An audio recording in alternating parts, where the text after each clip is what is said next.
LHS. I'm Fatima Murray. Welcome to today's broadcast of the Morning Roar.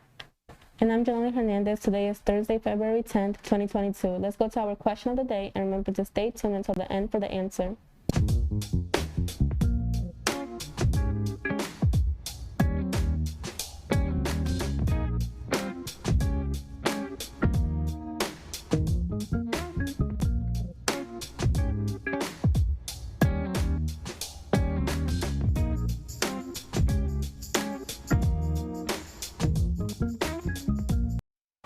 There will be a baseball meeting on Tuesday, February 15th for all those interested in playing baseball this year.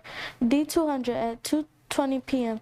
If you cannot attend for any reason, you must see Coach Shannon. Let's go to Ollie Duff and David Akuf as they report on the girls' basketball game versus Gloucester City. Hi, I'm Ollie Duff reporting on the girls' basketball varsity home game. The Lindenwold Lions took on Gloucester City Lions for their home opener. The first quarter ended with Lindenwold scoring 2 points and Gloucester scored 7. In the second quarter, Lindenwold failed to add any points and Gloucester ended with a score of 14 points. The third quarter wasn't any better for Lindenwold. Their score remained 2 and Gloucester raised their score to 17. In the last quarter, Lindenwold fought back, scoring 7, as Gloucester scored 8. I got to speak with some of the coaches about how the team performed and what they needed to improve on. I thought we did a really nice job today. We're brand new, so we're learning. There are a lot of positive attitudes out there. One thing I noticed that they could improve on is passing. I asked some of the AV club members on how they think they did and what it was like to record the game. I wish I got shots of the people that made the shots a little bit better.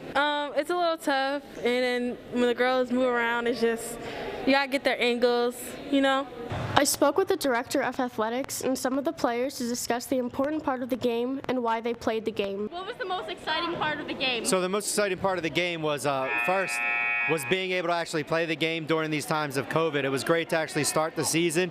I mean, I play the game just for like fun. Honestly, it's no big deal to it, just, you know? I'm gonna play because it's fun, it's something to do, and it's a great bond. And like, it also keeps me out of trouble, you know? Like, so keep us out of trouble. Keep the grades up. Who do you think really gave it their all? I would say Sky, because she played really good.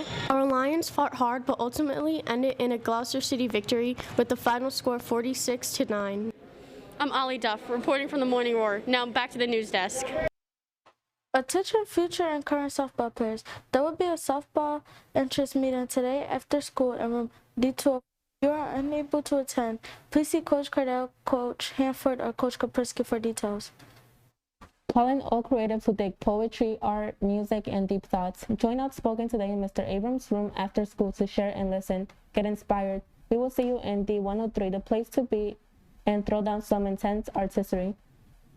The GSA is in the process of building a Rainbow Library section in the Media Center where you can easily access LGBTQ affirming books of all genres. Stop down to the Media Center and check it out. Thank you to everyone who has been showing their love and support to our LGBTQ peers during our solitary week. You don't realize how important just a quiet statement such as wearing a rainbow mask or sticker can be to someone who needs it. The GSA has created a virtual Mythbuster Q&A box, which is a Google form that you can find on one of the following Google Classroom pages: Lindenwold Counselor page, Freshman Class page, Sophomore Class page, Junior Class page, and Senior Class page. Use this form to ask questions related to pronouns, gender, sexual orientation to our GCA. All submissions are anonymous. This form will be open throughout the school year.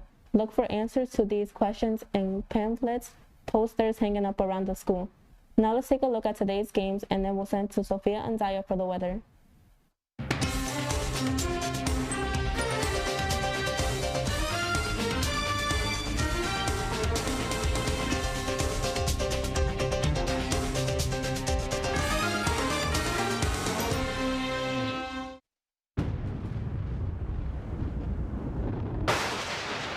Today's forecast. Today we'll have a mostly sunny day with a high of 54 and a low of 29, and winds coming from the southwest at 13 miles per hour. Let's take a look at the 5-day forecast.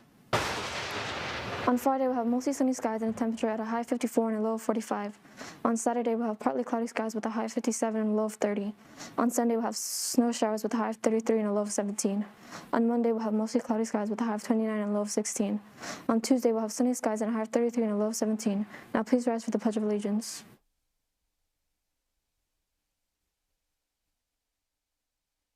I pledge allegiance to the flag of the United States of America and to the republic for which it stands, one nation, under God, indivisible, with liberty and justice for all.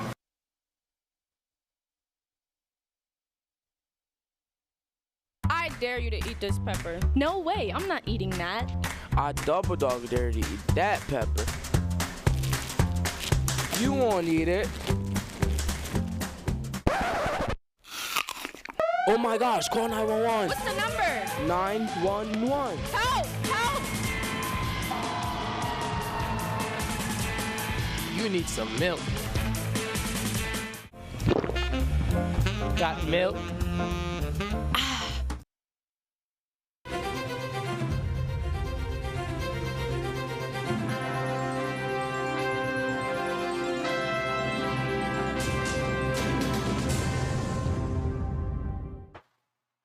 I'm Javon Williams with the 401. Black History Month was created to focus the attention on the contributions of African Americans to the United States. Let's watch this viral moment as we honor Black History Month. For real? Do you ever just listen to a rap song and just wonder where it began? If you didn't know, it somewhat involved the Harlem Renaissance. When slavery ended, many African Americans traveled north during what was called the Great Migration. Most of these people ended up in what was originally known as the Negro Movement. In subsequent years, its title was changed to the Harlem Renaissance. Did you know that Renaissance is Latin for born again? On March 21st, 1924, editor of Opportunity, Charles Johnson, held an event to honor Jesse Fawcett, who is the author of There's Confusion. Although Johnson asked Alan Locke to take over, and he agreed on the condition that they honor all African American writers instead. This was the new beginning. However, this event didn't even take place in Harlem. In fact, it started a couple blocks down on 12th Street at the Civic Club in South Manhattan. Harlem had a lot of Caucasians in the area, but so many African Americans kept moving there, so then the white people left.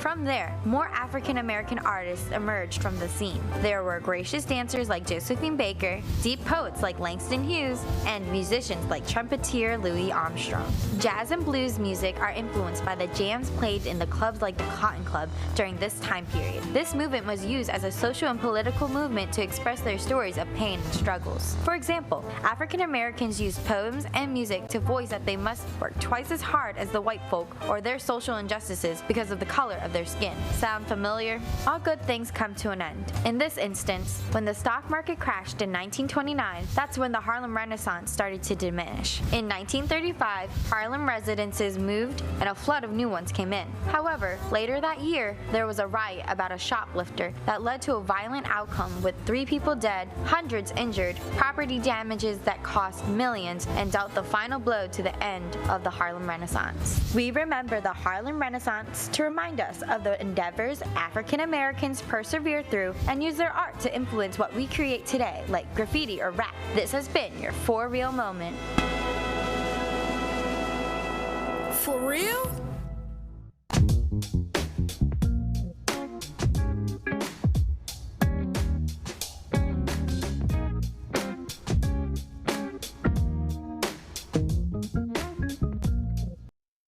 I'm Fatima Murray. And I'm Jonathan Hernandez. Have a great day, Lindawood. Thank you for watching today's telecast of the Morning Roar. This show is produced by the students of LHS TV. Watch this and other shows at lhstv.com.